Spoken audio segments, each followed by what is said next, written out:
Welcome back. Joining us now is a young innovator whose personal journey has inspired him to make a significant contribution to medical technology. Douglas Mashonganyika, a fourth-year student at the University of Namibia, has turned his struggle into motivation by developing an AI program called MedAlgo, which detects brain tumors. His work is deeply rooted in his own experience of undergoing brain tumor surgery at a young age and has the potential to revolutionize cancer detection. Douglas is here with us this evening to discuss this groundbreaking innovation in more detail. Douglas, good evening and welcome. Good evening, Nina. How are you? I'm good. How are you? I'm all right. Thank you so much for joining us. Thank you for having me. Douglas, your journey with cancer is deeply personal, but can you share with us just, how your brain tumor was detected at that young age, the treatment you underwent, etc., etc.? Okay. So it happened when I was 2 years and 11 months. Started showing symptoms of, they didn't know it was a brain tumor at the time, but it was weird. I couldn't walk properly. At that time, I was able to walk before, but then I suddenly started... regressing. Yeah, I couldn't walk properly. I had to lean on the wall whenever I was walking. I couldn't swallow food properly, so at the time I had to only eat liquid food. And then my parents decided to take me to someone to get me checked up. When they did check me up, they didn't find anything. Then they just said it's just a post-viral infection. So just symptoms from a flu that they had earlier. My parents didn't believe that, so they decided to take me to someone else who then did an MRI scan on me and then found a tumor. Luckily enough, it was found just on time for it to be removed. Yeah, had it been seen or detected any later, it would have been too late to remove it. It would have caused even more issues, and I wouldn't be here right now. So your treatment was to have it surgically removed then? Yeah, I was surgically removed. It was completely removed. All traces of it were taken out. So I'm completely recovered now. Yeah. Fantastic. Well, that's great news. Tell us a bit more about, is it MedAlgo? Yeah, MedAlgo. Okay, how you came up with this AI tool and, of course, its creation process, etc. Okay, so the inspiration, of course, is the personal story that I went through. And I created it with the goal of helping medical professionals to find these tumors and cancers faster and more accurately. If they're able to detect these things quicker, patients can get earlier treatment and the patient's outcomes are improved. You know, with a brain tumor, they grow.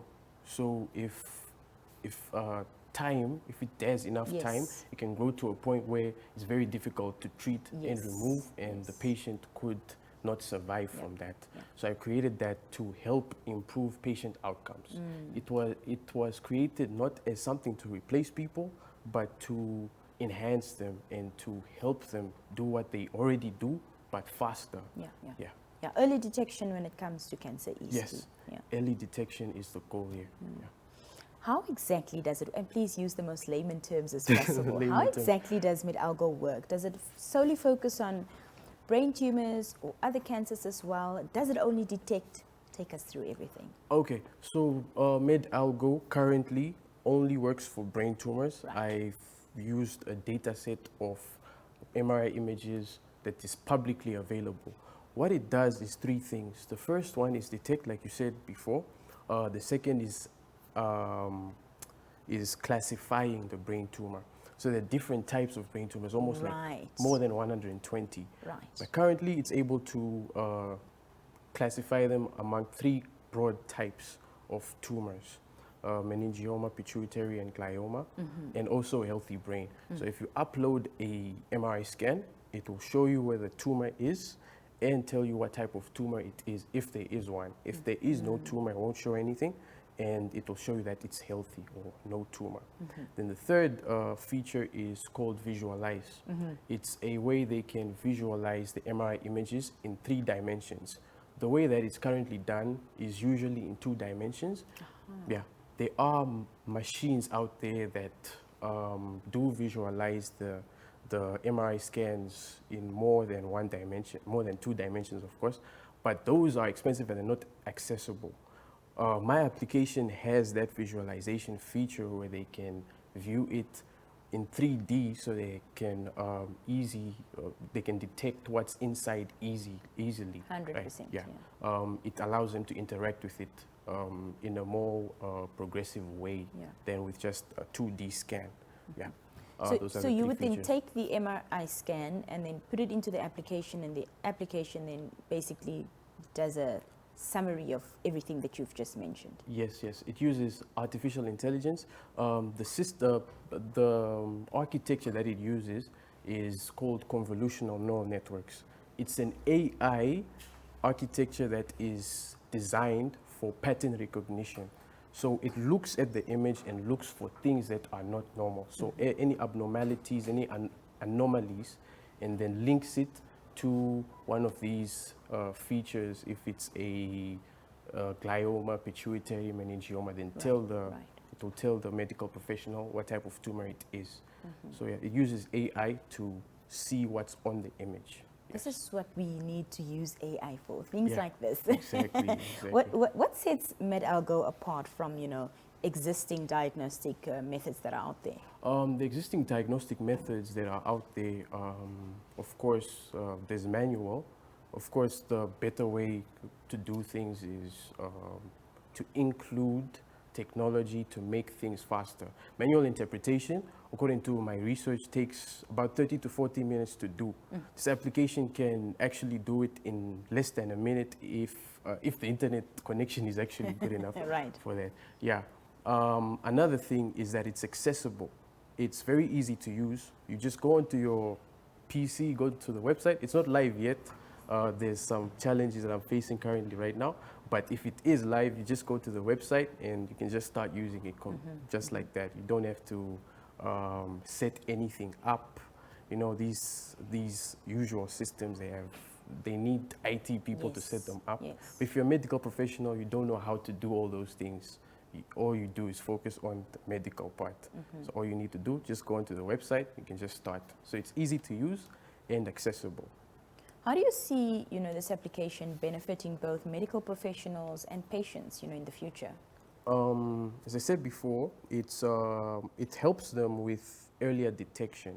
So using the application, they can find any anomalies faster, something that could not be visible with the naked eye, that if there is enough data to train the model, it will help them find these things much faster.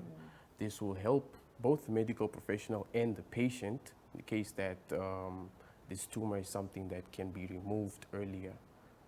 Because if time goes on, it's going to be very difficult to treat it. Yes. I'm sure that, the process of developing such a tool must have come with its challenges. Yeah, definitely. What were those for you? The most glaring one was the lack of data. Within the Namibian context. Within the Namibian context and also outside as well. We do know that patient data is something that is confidential. Yes. It's something that's very difficult to get. You can't just walk up to a doctor and ask for their patient's MRI scans. So what I did was look for publicly available data. The largest data set that I found was able to classify within these three major categories, luckily enough. But as I mentioned before, there's more than 120 types. Yes. So I would like to maybe collaborate or find people that have access to this data, possibly get their consent and help with training the model. That was the first challenge that I faced. The second is the lack of funding for servers. A server is basically a big computer where it hosts your model. The model that does all the detections and the classifications, everything. The more people that use this application, the bigger the server has to be. It needs to have more computing resources. So these servers are expensive. This is something that I couldn't afford. So currently, the servers that I'm using are very slow. They won't be able to work for a lot of people. Yeah, they only work in contexts where I'm demoing in front of someone. But if I'm able to pay for these servers, then it's something that can work for a larger population of people. Yes. All right. Just lastly, before we let you go, of course, you've told us now in what stage of development the application is. There's still a bit more that needs to be done before it goes live. So how long until you get there? Until I'm able to find the funding and the data for that. Yeah. But in its current form, it does work. It does work. I have put a demo of it on my YouTube channel, and yeah, it does work. I just need funding to make it more accessible for other people to try it out. And the most important thing is data. I need more data. Yes. Oh, fantastic. Well, Douglas, well done. Great job. Thank you very much. I'm actually a bit speechless. Thank you so much for joining us this evening. It was lovely speaking to you, and all the best. Thank you very much. Thank you very much. Thank you for having me. Thank you. Well, there you have it, a young Namibian innovator talking about his AI application called MedAlgo, which will help in the detection of brain tumors. We'll be right back after this brief break. We bring you something on a lighter note. Do stay with us.